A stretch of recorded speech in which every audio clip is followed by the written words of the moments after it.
नमस्कार, मैं हूं आपके साथ अंकिता पाल और आप सभी का हमर छत्तीसगढ़ में स्वागत है। रुक करते हैं खबरों की तरफ। बिलासपुर लोकसभा क्षेत्र के मतदाता अगर मगर नहीं करते हैं। उन्होंने अपना फैसला तो कर लिया है, पर खामोशी की ऐसी चादर ओढ़ रखी है कि जिसे पहचानना और परखना राजनीतिक दल के नेताओं और प्रचारकों के लिए कठिन है। बिलासपुर के रड में राजनीति का पारा अब चढ़ने लगा है। देखिए इस रिपोर्ट में।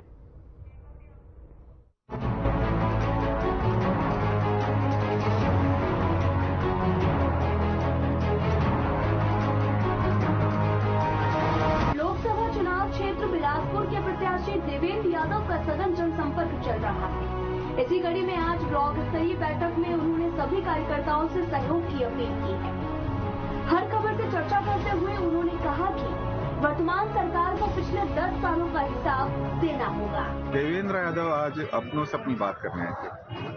जी, ब्लॉक कांग्रेस कमेटी 2 के नेतृत्व में बूथ सेक्टर जोन कमेटी की यहाँ पे बैठक आहूत की गई थी और जिसमें हमारे लोकसभा के युवा प्रत्याशी देवेंद्र यादव जी की उपस्थिति रही और उन्होंने अपने शानदार उद्बोधन से आने वाले लोकसभा चुनाव में निश्चित रूप से बिलासपुर शहर में एक नया इतिहास रचेंगे, भारी मतों से विजयी रहेंगे। और जिस प्रकार से यहाँ से भाजपा के सांसद बन के जा रहे हैं, जो लगातार लोकसभा में संसद के पटल में अपनी बातों को छत्तीसगढ़ बिलासपुर की जो कल्याणकारी बातों को न रखकर गूंगा म्यूट सांसद बन के रहे गए हैं, तो हम लोगों ने यह विश्वास के साथ हम सब कह रहे हैं कि देवेंद्र यादव जी के रूप में एक युवा लोकसभा सांसद बिलासपुर से यहाँ से चुन के जाएगा, जो यहाँ की बातों को, यहाँ की चीजों को, यहाँ की आवश्यकताओं को संसद के पटल पर गर्मजोशी के साथ रखेंगे। विधानसभा चुनाव देखिए ऐसा है, सब चुनाव की अलग अलग परिस्थिति रहती है और जनता ने विधानसभा में अपना जो मत था वो दे चुके हैं और हम लोग एकजुट होकर उस समय भी काम किए।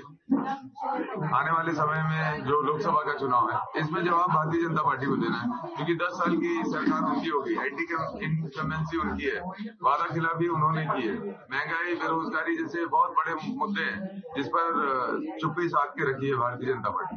उनका 1000 देश की जनता को स्वीकार है, आपका 8000 स्वीकार नहीं है। क्यों नहीं माहौल पर है या नहीं है? हाँ, ये तो समय तय करेगा।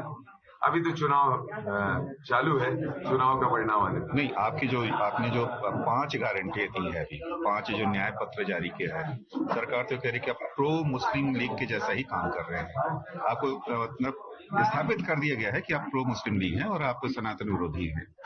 देखिए ऐसा है कि मैं तो यदुवंशी हूँ, यादव कुल से आता हूँ और कांग्रेस पार्टी की बात मैं कहूँ तो आपको ध्यान होगा, मैं आपको याद दिलाता हूँ जब हमारे कांग्रेस के सबसे बड़े नेता जिनकी विचारधारा पे कांग्रेस खड़ी हुई है, हमारे गांधी जी की जब नाथूराम गोडसे ने आरएसएस की आइडियोलॉजी के व्यक्ति ने हत्या की, तो उस समय आखिरी शब्द उनके थे हे राम। और उनकी मृत्यु के बाद जिन्ना जो पाकिस्तान को लीड कर रहे थे, उन्होंने कहा हिंदुओं के सबसे बड़े नेता गांधी की हत्या हो गई। ये उस समय की खबरें थी, सबसे बड़ी हेडलाइंस थी। तो ये हिंदू या सनातन धर्म या हमारे जो संस्कृति है, इसके बारे में भारतीय जनता हमको नहीं बता सकती कि वो तय करेगी हम क्या हैं क्या नहीं है, और वो तय करेगी कि हम क्या मानते हैं क्या नहीं मानते। धर्म मेरा व्यक्तिगत विषय है, मैं उसको मानता हूं, लेकिन मैं उसका प्रचार करके राजनीति नहीं कर सकता। ये हमारे स्वभाव में। लेकिन भारतीय जनता पार्टी का पूरा और पूरा प्रचार ही धर्म के नाम पे ही राजनीति वो करते हैं, बस इतना ही है।